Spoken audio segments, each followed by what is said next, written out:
Good evening, everyone. It is 5 p.m. on Wednesday, February 5th. That means it's time for the February installment of the Finance Committee meeting. We do have enough members here to make a quorum so we can conduct business, only missing our new member, Mr. Fagan. With roll call completed, let's go ahead on to the consent agenda. Items on the consent agenda include the approval of minutes for January 8th, 2025 regular meeting and the December 12th, 2024 stand-up meeting, as well as B, the recommended approval of bills and transfers, if any, to the county board. Might I have a motion to put this one on the floor? We have a motion by Member Leffler and a second by Vice Chair Friedrich. Comments, questions? Let's go ahead and put our consent agenda to a vote. All those in favor, please signify by saying aye. Aye. Any opposed? That motion carries. Moving on to number 3, Administrator Taylor. Do we have anyone who has signed up to make an appearance by a member of the public or county employee? We've had no requests this evening. Alrighty, moving on to number 4, Departmental Matters. Item A, welcome our Supervisor of Assessments, Mr. Jorisak. Mr. Jorisak, it looks like you have no items to be presented for action this evening, but you do have some information in your report. Wonderful. Thank you, Chair Lehman. I appreciate the opportunity to come before you folks tonight. Just a couple of items of information. Number 1, we just got earlier this week our final notice from the Department of Revenue for our final multiplier from the state. Once again, we have a multiplier 1, which is always welcome news. We're always striving to make sure that we do all the equalization work at the county level rather than relying on the state of Illinois to have to do it. So we're very pleased with that. We are now rolling over, now that we're able to roll those books over to the clerk's office to begin the extension process. At our end, we can focus on the ongoing work of doing the 2025 assessment rolls. We have the books, they have been made available to the township assessors. Most of them have been picked up and they're already starting their work for the 2025 assessment year. The other item of business that we have is we had some individuals, as you're probably aware, we have a vacancy on our board of review. That vacancy has been around for a while. It's been at least a year now that we've been carrying that vacancy. I'm happy to report that we have had individuals qualified to now serve and are ready for or could be appointed to the board. So next month I will be presenting, hopefully, in the meantime, hopefully we'll have candidates ready for presentation to you for appointment to the at least one of our county board position, or I'm sorry, board of review positions. With that, if you have any questions or any concerns, I'm happy to hear. Comments or questions from the committee? All right. Great news to hear about candidates qualifying. We'll look forward to seeing them next month. Thank you very much for your report. We'll go ahead and move on to item B, where we welcome our county treasurer. Welcome, Ms. McNeil. It looks like we've got an item for action this evening per standard, item number B1A. That's the accept and place on file the county treasurer's monthly financial report. That'll be the fun packet that has been distributed to you at your seat. Might I have a motion to put it on the floor for discussion, please? I have a motion by Member Rosamond Mendoza and a second by Member Farley. Treasurer McNeil, Thank you. would love to hear about the report. Thank you. I am presenting both December and January this evening. And the first report is a summary of our sales tax revenue, county income tax revenue, PPRT, et cetera. 2024, December, we had 1.1 million. 2023, 1.281 million. I mean, this has kind of been the trend towards the end of 2024, where our revenue has been going down. Year to date, we had 15.964 million compared to 17.967 million a year ago. Budget, it doesn't look like right now that we're going to meet budget. However, we still have 3 months of accrual work that we're going to be doing here This is the governmental accounting work that we do in the beginning of the year, the end of the year. A lot of these categories will have January, February, and March booked in, backed into 2024, and January, February, and March of early 24 backed out. So we've got some accounting work that we've got to do. These are not final numbers. And you'll hear me say that as we move through the rest of these categories too. The shared sales tax revenue for the town of Normal, total for 2024 received was $2,121,000. City Bloomington, $3,022,000. Overall, $5,143,000, just slightly under where we were for 2023. But again, this is a category where we're going to move and accrue 3 months back into 2024 that are received in early 2025. So overall, the equity in that shares sales tax fund is 19.5 million. This is not just the shared sales tax. I want to emphasize that there's a lot of other activity that is flowing in and out of this fund now compared to what was occurring like 5 or 6 years ago. So now we have, it includes the shared sales tax, but also the behavioral health and the SOC grant. So not all of that money there is part of the revenue from the shared sales tax. Property tax revenue for the year, we ended up at $45,984,000. 99.69% of the levy adopted budget for 2024 was received. And then the motor fuel tax, we have $2,103,000, and the renewal fund is giving us $2,075,000.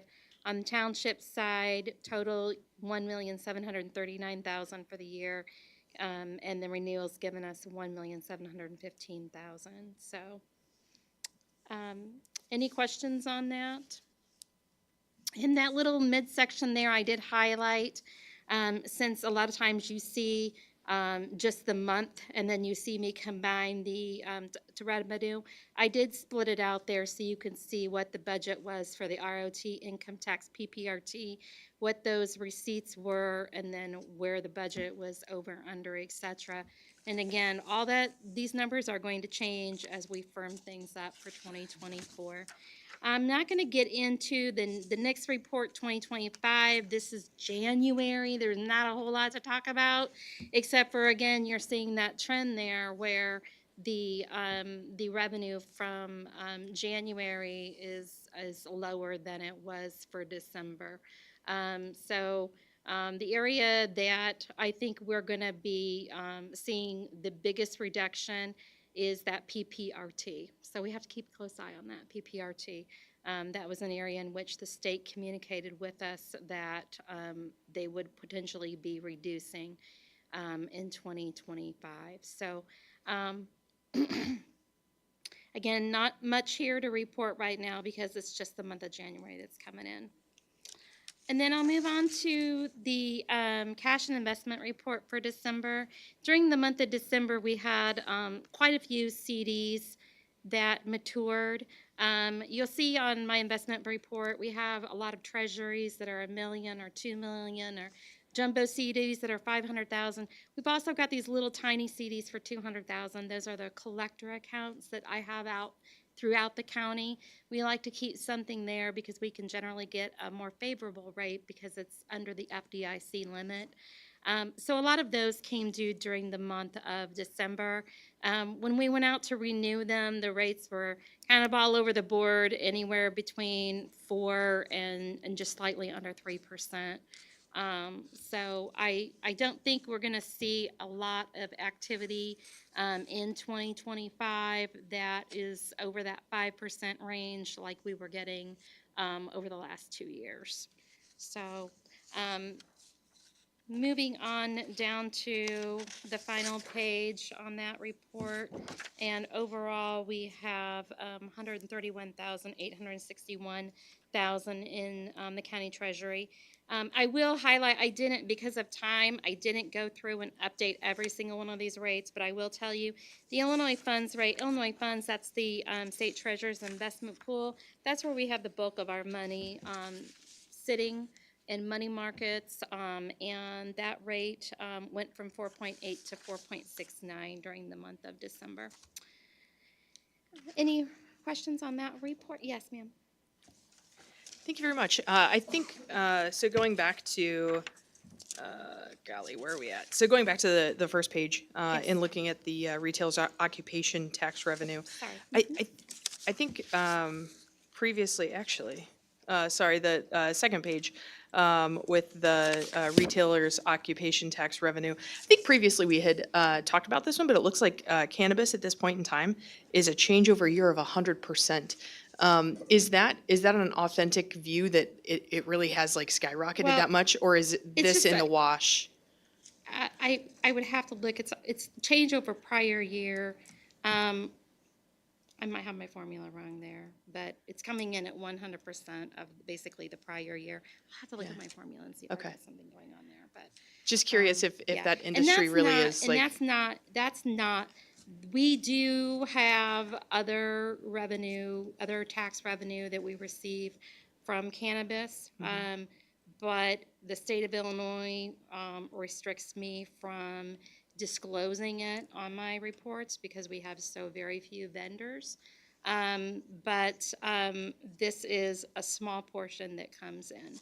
Okay. But yeah, I'll have to take a look at that. I'm Okay, sorry. thank you, I appreciate that. And then the January report,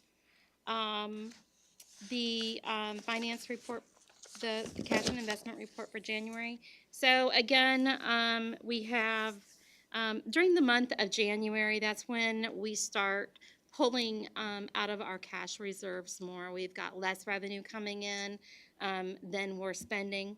And so our overall cash went down by $3 million during the month of January. The money market rate at Illinois Funds, which I do focus on that a lot because we've got 40 million plus sitting there.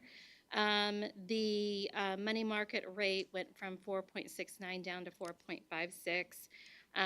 Had a few items that we either reinvested or whatnot, but nothing significant to report there.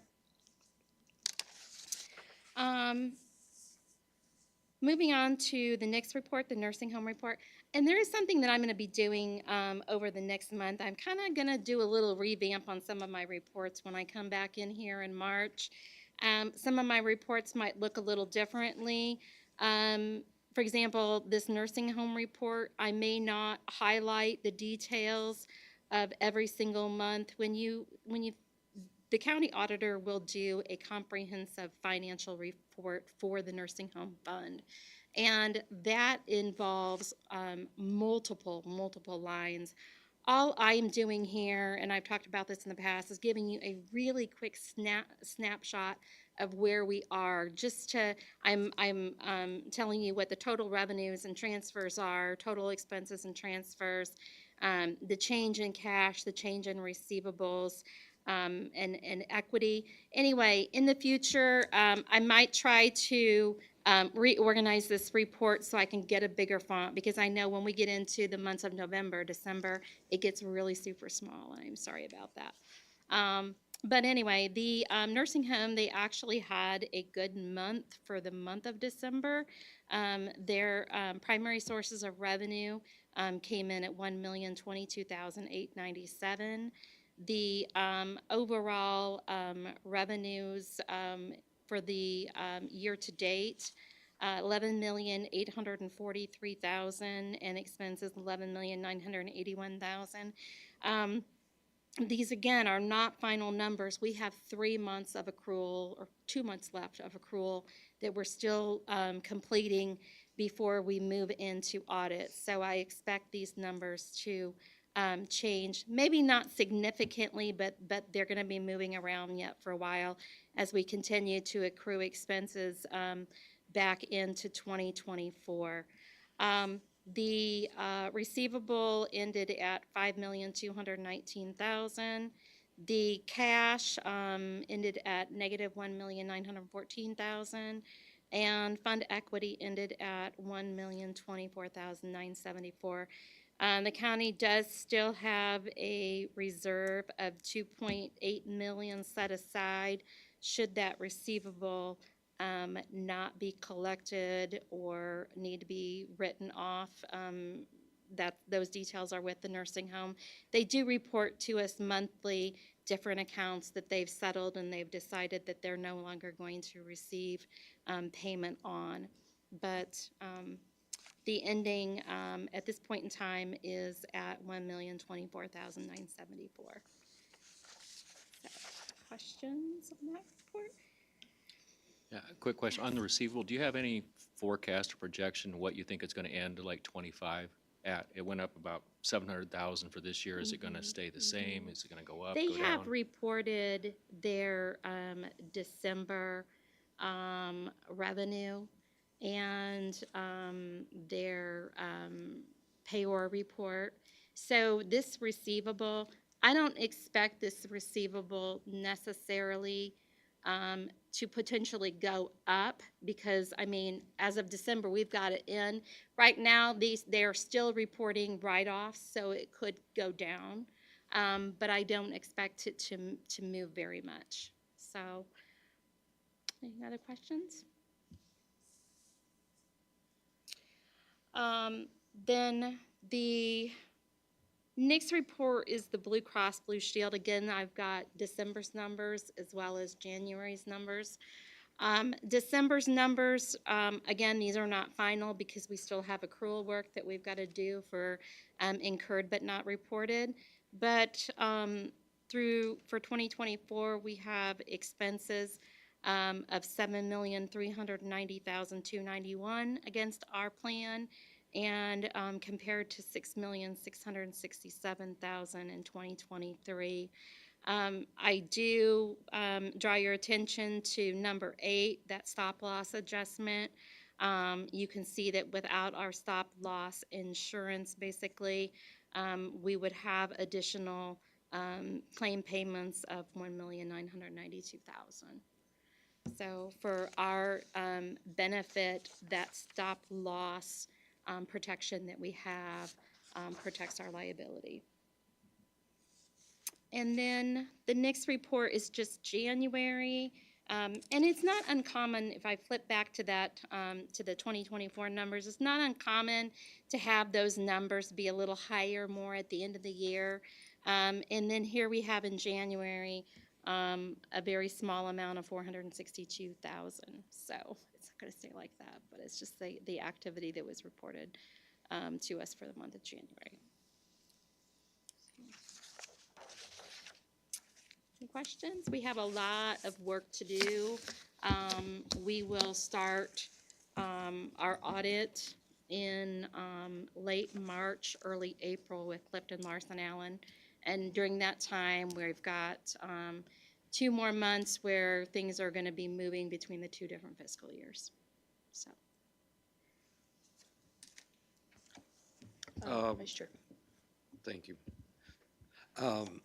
What happened in June on that stop loss? Refresh my memory with column 8, stop loss adjustment is $702,000.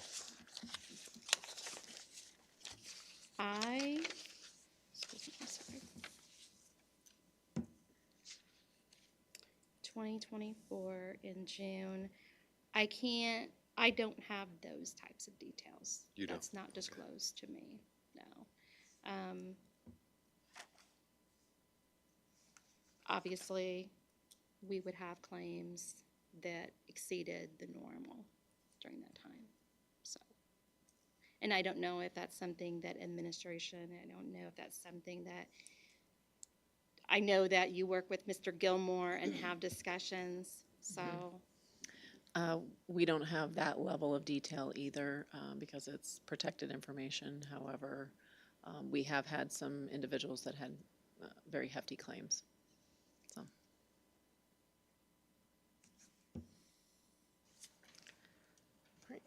Any additional comments or questions from the committee? All right. Thank you very much, Treasurer McNeil, for your report as well as for your response to questions and sharing information for us. Thank Appreciate you. it. Thank you. Give me a call if you ever have any questions. Thank you for that. Moving on to item, oh, just kidding. That's a really good call. Thank you. So now it would be advantageous to go ahead and vote on that action item. So bringing the accept and place on file the county treasurer's monthly financial reports. All of those in favor of accepting the monthly financial reports, please signify by saying aye. Aye. Any opposed? That motion carries. Now we may move on, unless Treasurer McNeil, you have any other information to share. News is wonderful news. And if you come to our tax sessions, we've talked about the multiplier process and then how that moves into the clerk's office. They compute the tax rates. And then once the clerk completes that process, usually about mid-March into April, that will roll into my office, and then I will take the data, all of that data, combine it on the tax bill, and we'll generate the tax bill. So it's exciting news to know from the start. And he's kind of, I mean, the township assessors, they did their work in a timely manner, but Mr. Jorzak, he really encouraged them strongly to stay on schedule. And so it's really, really good news to hear that multipliers come in so we can continue to move forward. Thank you for recognizing Mr. Jorzak. And Mr. Jorzak, thank you very much. One thing based on that I would put out there for the rest of the committee, if you have not had an opportunity to attend one of their information sessions surrounding the property tax end-to-end process, I would highly recommend that you take a look on YouTube on the McLean County Board at McLean County Administration YouTube page. Their session that was that October? Last October or November was recorded, and it's incredibly informative, especially being on this committee. It would be information that would be probably advantageous to you over the next couple months as we hear a little bit more from Mr. Jorzak when that goes into place. So thank you for bringing that one up again. Let's move on to item number 4C. This is where we welcome our Director of Animal Control. Welcome, Ms. Marshall Thompson. And it looks like Marshall has some items for action this evening, including item number 1, or 4C1A. That's the request approval of an ordinance by the McLean County Board amending Chapter 165, Animals, in the McLean County Code. Might I have a motion to put it on the floor for discussion this evening? Looks like we have a motion by Member Klaus and a second, perhaps by Member Roseman Mendoza. Ms. Thompson, over to you for information that we should know about the update in the McLean County Code. Good evening. Thank you to everyone for being here. We went through and looked at things, and we want to do some consistent language change. Since we do some overall animals instead of just puppies, kittens, dogs, and cats, so that it was all uniformed. And there were some other things that we put in there where we wanted to do appointments so that the staff could help manage the intake of those animals better, so that when they come in, we can make sure they get their vaccines, their services they needed for that protective barrier, and that does take time. So having an appointment-based system really does help us do that and triage those on a much easier process for us. There was a 3 business day add-on, would actually added time to that 3 days, so it went from 3 days to 3 full business days. So I like to see that, so we could make sure there's time, but knowing we always do our very best to try to find the owner and get the animal reunited as quick as possible. But just wanted to have assurance to the public that we're doing everything we can to help make sure that those pets get back home or into a new forever home. So there's a lot more cleanup that's through here, and if anyone has any questions, I'd be happy to try to answer any of those or clarify anything if there were questions. Thank you, Ms. Thompson. Any comments or questions from the committee on the updates to the code? Okay. Seeing none, let's go ahead and vote on item 4C 1A. That's a request approval of an ordinance by the McLean County Board amending Chapter 165, Animals in the McLean County Code. All those in favor, please signify by saying aye. Any opposed? The motion passes unanimously. We'll be moving on to the report so we'll be this evening with the support of county administration as well as the what am I trying to say here? The director is the appropriate term of animal control. We'll be going ahead and pulling action item 4C1B, which refers to the code fee change for pending a future working session. So with that item pulled from the agenda this evening, we'll go ahead and continue forward to 4C1 or 4C2 with your monthly report. Ms. Thompson? I'll go ahead and try to be really quick because I know the weather's maybe possibly turning. But I just wanted to point out that the building is looking fantastic. It's just so close. And, you know, we drive by often and look at the amazing structure that's going up there. So wanted to thank everyone who's been a part of this project and seeing it come to this point. And I know everyone's worked really hard, and I can't wait till we get in there. I wanted to showcase some of the animals and some of the features that the staff has been working on. It just seems like we're seeing a lot of puppies and kittens this time of year, which kind of alarms me a little bit because we should be coming to the, you know, not puppy kitten season. So it looks to me like, just from what I'm seeing, is we should monitor that a little bit and see how we're going to focus on some more spay-neuter incentives in the future and try to help prevent those pets from being born if they're not wanted. McLean County staff continues to facilitate reclaims and transfers and adoptions, and wanted to say thank you in the month of January to Humane Society of Central Illinois, Pet Central Helps, Sterile Faro, and Wishbone Canine Rescue for coming and pulling some of the animals from our adoption program into their adoption program. And we know it takes a lot of collaboration. I just wanted to give a big shout out to the organizations for helping our program find those animals new homes. So far in January, I know the numbers are small, but we are still proud of them anyway.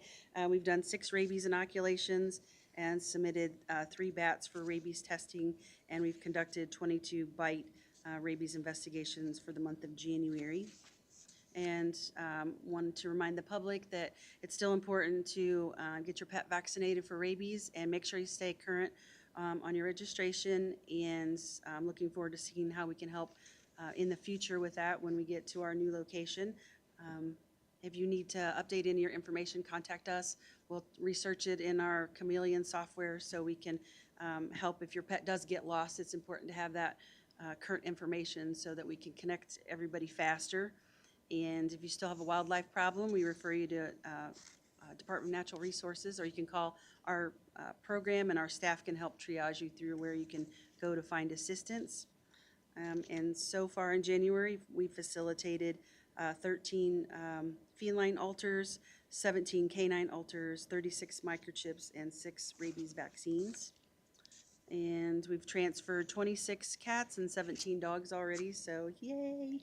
And if anyone would like to volunteer or foster with our program, there's always dogs or cats or puppies or kittens that could use help, and we can walk all of our new volunteers through that process. And it's a lot of fun, and get to be a part of our great team. So encourage anyone who wants to volunteer or foster to get a hold of us, and we'll set you up on things that you can do to help us out. And we have had a total 52 pets adopted or transferred in January. 10 dogs and 2 cats have been reclaimed, and we're finally ending up with finalizing the rabies tag distribution process. So all that went pretty smoothly, and we're just getting started for figuring out how we're going to do our big move. So all the staff is getting ready for that, so we're super excited. And if anyone has any questions, I'd be happy to answer them. Questions or comments from the committee for Ms. Thompson? It's Yeah, not Vice so Chair. much maybe for Ms. Thompson. Has committee made a determination what we're gonna do with the old building? Once we move in there, or what's the status of that? There have been informal discussions with Benward, who donated the current space for the new building, that we would consider an arrangement with them to take over the old space, but nothing has been formalized at this time.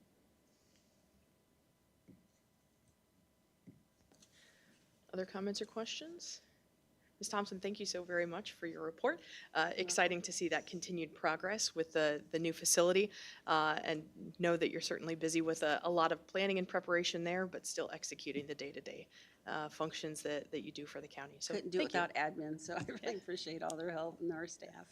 Thank you. Appreciation to administrative Yep. help along the way as well. Thank you all. And with that, we move on to item number D with our county auditor. Michelle Anderson doesn't have anything to present for action this evening. With Ms. Anderson not here, administration, was anything shared to present for information? No. Alrighty. Moving right along to E with our county clerk, Kathy Michael. The county clerk has nothing to present for action this evening. We do have the monthly reports available in your packet for information.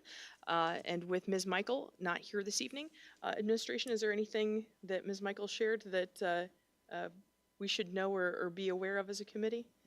Ms. Michael did give advance notice that she would not be here this evening, and in her email, she did give a few updates, but I did not print that out for this committee. So if you have any questions about activities in the county clerk's office, I recommend reaching out to her directly. Thank you very much.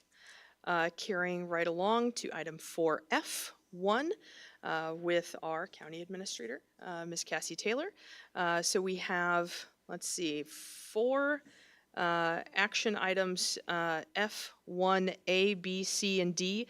Would there be anyone opposed to taking all of those together?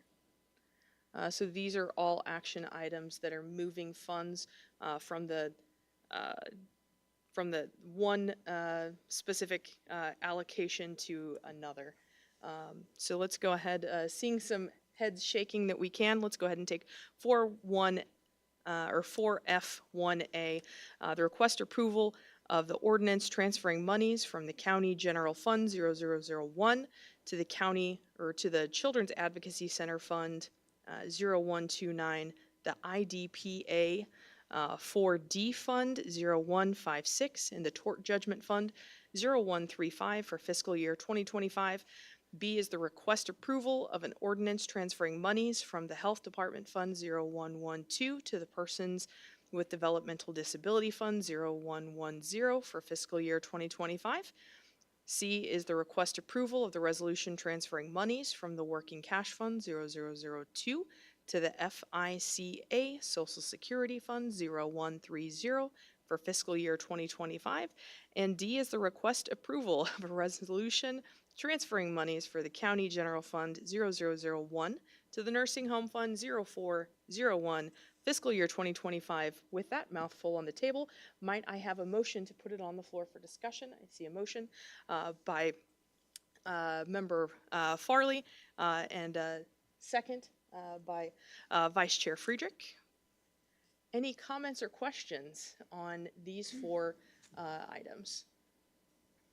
As you might have seen in Administrator Taylor's lead up to this one, this is a standard practice that we'll likely see annually in being able to move funds from one area to another, pending until we get the money back from property taxes later on in the year.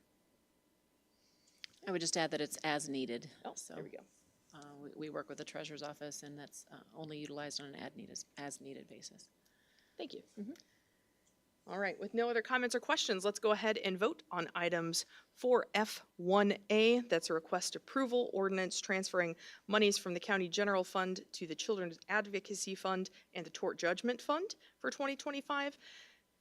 B, the request approval of the ordinance transferring monies from the Health Department Fund to the Person with Developmental Disability Fund. C, the request approval of the resolution transferring monies from the Working Cash Fund to the FICA Social Security Fund. And D, the request approval of the resolution transferring monies from the County General Fund to the Nursing Home Fund. All those in favor, please signify by saying aye. Any opposed? That motion carries. Along to 4F, 1E, this is the request approval for the proposed insurance program of policy year 2025. We have a motion to put this one on the floor for discussion. A motion by member Leffler and a second by member Roseman Mendoza. Administrator Taylor. Thank you, Chair Lehman. So first of all, I'd like to introduce to the committee Gary Wayne Wilkes. Gary is our risk manager for the county, and he has had a Herculean effort working with the insurance companies to present all of the applications so that we may present to you this proposed insurance program. So thank you to Gary for all his hard work. He's also here to answer any questions you might have with the proposal that we have presented tonight. And those were distributed to you by separate cover as they came in after the agenda was already released.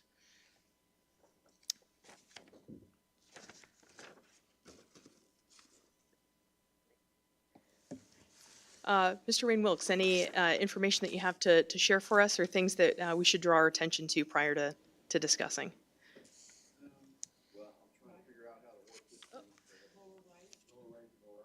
There you go. Okay, there we go. Thank you.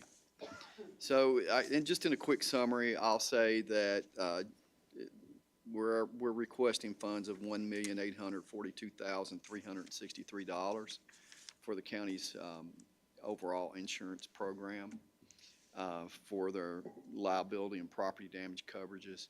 And I don't know if you're speaking to the workers' compensation renewal as well at this point. The but excess, that's not correct. Brentwood, but the excess, The yes. The Brentwood, Not Brentwood. not Brentwood, just Nope, this. just Okay. this.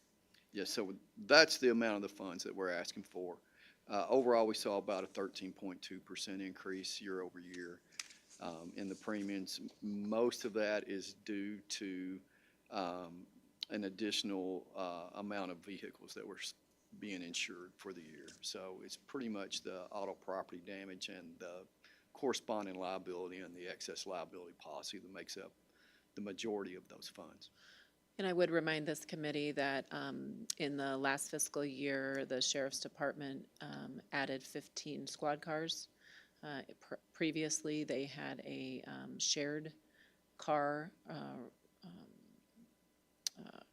rotation so that when someone came off shift, they would get into a car that was utilized by another deputy. They call that the hot seat rotation. And so now each deputy will have their own squad car. They felt that long-term that was a better option for the county for a number of reasons. But with that being said, we added 15 squad cars to our fleet. And then we also had some additional pieces of equipment and trucks at the highway department. And so not only did the number of vehicles increase, but the value of those vehicles increased, which led to a significant increase in our auto policy as described by Mr. Wilkes. Thank you very much, Administrator Taylor and Mr. Wilkes. Any comments or questions from the committee this evening? Just a curiosity, so I understand the additional factors that caused our information or our premiums to increase. Is there anything systemic that has caused it to increase for like areas or like counties and like policies, or is this increase really just attributed to our increased valuation on the vehicles and number of vehicles on the policy? So I guess I'm asking is, are these kind of insurance rates increasing at this time, or is it evened out? I don't know an actual percentage, but I would bear to guess that yes, state of Illinois has approved increases in their insurance coverage for auto property damage liability and pretty much any insurance. It would be rare for the commissioner not to. But this is in particular to our risk as the county. this 13.2%. So it's specific to our business. Thank you very much. You're welcome. All right, seeing no additional comments or questions, putting item 4F 1E to a vote. That would be the request approval for the proposed insurance program for the policy year 2025. All those in favor, please signify by saying aye. Any opposed? And that motion carries. On to 4F 1F, that's a request approval of an agreement to provide specified third-party administrator services with Brentwood Service Administrators Incorporated. May I have a motion to put it on the floor for discussion? Motion by Member Leffler and a second by Vice Chair Friedrich. Administrator Taylor or over to Mr. Wayne Wilkes, either way. Well, I'd like to also acknowledge Mr. Wilkes for his efforts with our workers' comp service administrators. We've worked with Brentwood for many years, and I'll turn it over to Mr. Wilkes. All right, so for this year, again, we're seeing about a 33% increase in the workers' compensation rates. Brentwood Services is our third-party administrator who handles our workers' compensation claims for us. The percent is, there's a formula on page, I think it's 15, under Exhibit C. It's on page 14. Under C, projected basic annual charges. They put that in there That's- for us. That's page 49 in your packet. 14 in your packet, I'm sorry. 49. Oh, 49, okay, I'm sorry. Your packet's a little larger than mine. So what they did is a calculation for us to show us the difference. And essentially, the charges have gone from $11,100 per year on estimated annual per claim cost to that's the new rate from $9,224. And then the overall charge for the year is $17,100 versus $9,000. No, that's not right. $12,000 and some odd annually. So it's gone up roughly about $4,400 per year. So when we say a third, that's where we're coming with a third. Now, understand there were no increases under the last contract. So this is kind of catching up from several years ago to where the industry is now. I did have conversations with them about potentially lowering those rates, but they were not agreeable, explaining that we're still, as a county, well below other counties or this type of business, and that new business is about a third higher than what they're charging us, $1,500 to somewhere around $950 per claim for us. So overall, it's a reasonable plan. They've done great work for us.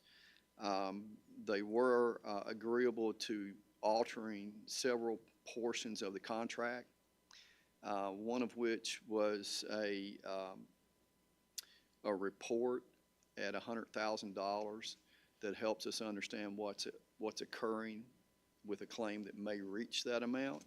They had proposed it at $250,000, so we would have been charged for that report over $100,000.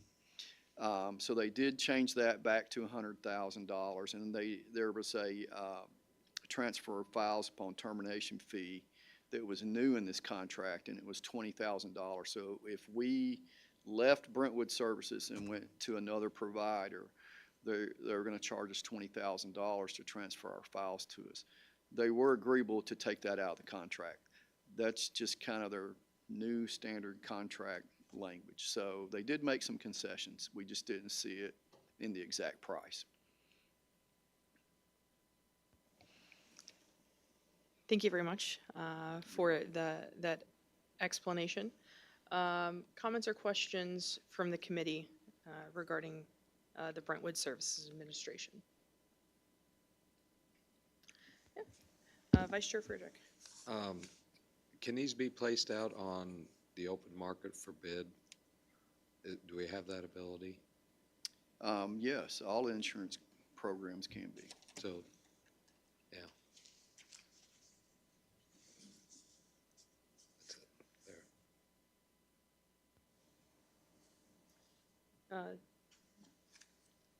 So I guess with that question, we would, I'd want to ask and understand, this is a very time-sensitive matter, that at least for this round, this one is kind of on the clock, but perhaps for future processes, we could take a look. Okay. Yes, for future processes, we would be looking at the market and getting bids. We also have that, even though this is a contract term, we have that ability at any time to also take this back to market and look at our rates. We asked Mr. Wilks to do a very quick, when the rates came in at the price points they did, we asked Mr. Wilks to do just a very cursory search of market, and that is where he discovered that this is close to market standard. So that doesn't preclude us from, at any point, taking this back to see what other options we have available to us. All right. Final comments, questions? All right, seeing none, we'll vote on 4F. 1F, that's a request approval of the agreement to provide specified third-party administrative services with Brentwood Services Administrators Incorporated. All those in favor, please signify by saying aye. Aye. Any opposed? And the motion carries. Administrator Taylor, over to you for any items to be presented for information this evening. I have nothing else for this committee. All right, thank you very much. Other business and communication found on item number 5. Our next meeting is March 5th, 2025 at 5 p.m. Any other comments or questions for other business and communication from the committee? Nope, seeing none. That moves us on to item number 6, adjournment. Thank you all very much for your service to the county. Please be careful when you go home this evening.